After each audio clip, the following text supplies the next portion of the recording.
All right, some quick instructions here on how to install a brush cutting blade on your gear head for your STIHL weed eater. Now, at the end of this video, I'll share with you what models this works with and what models it doesn't. So this carries over for both styles. The newer style that goes on the FS 91, 111, 131s, and more, and also the older style here. So we're going to take something to use as a stopper. Don't use the little screwdriver that might be hanging around. They can break off in there and really cause an issue.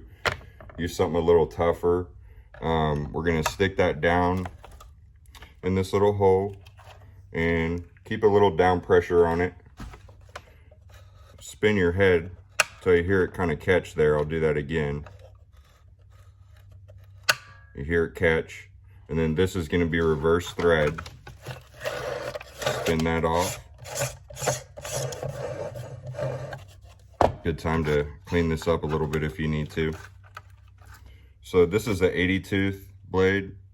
I'll put the link in the description. They're my favorite. I don't like the ones with real big aggressive teeth. They tend to get caught up more. These get done everything I need them to, and they seem pretty durable. So you'll put that on there and keep your stopper in. Get that set. Get your washer. I'll have the link for those two. And your rider plate. And your nut. And don't forget that's reverse thread. Spin that on till you can't. This is a 3/4. Just a regular one that you might have around, hopefully, if you're running these type of things. Put that on there.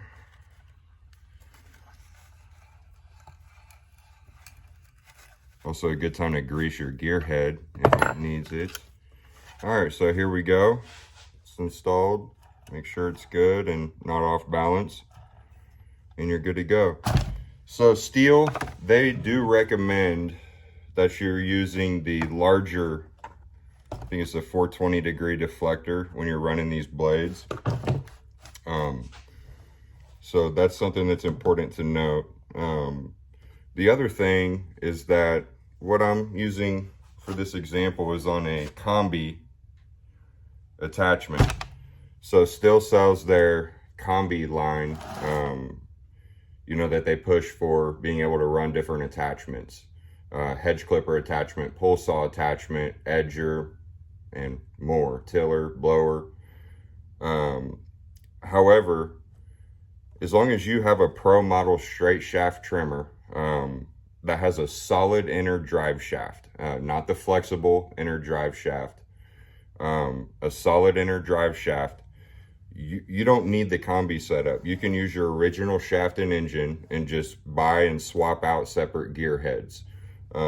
They still also want you to have a different handle, grab handle on it. That's not expensive, but they do recommend that when you're running attachments that you have that protective handle and the larger deflector if you're running a brush blade.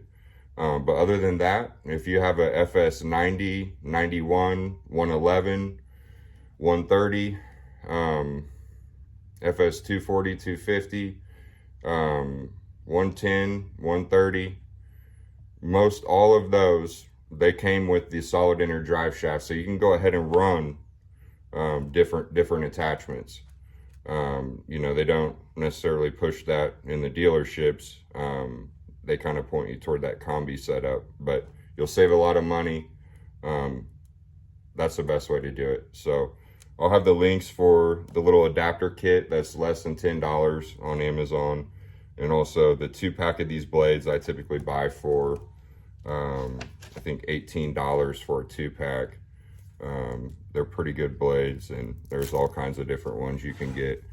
But so as long as you do not have a homeowner trimmer that has a flexible inner drive shaft, you can run these type of things, with the exception of the FS 111 RX and the FS 100 RX, because both of those are lightweight designs that did come with a flexible inner drive shaft.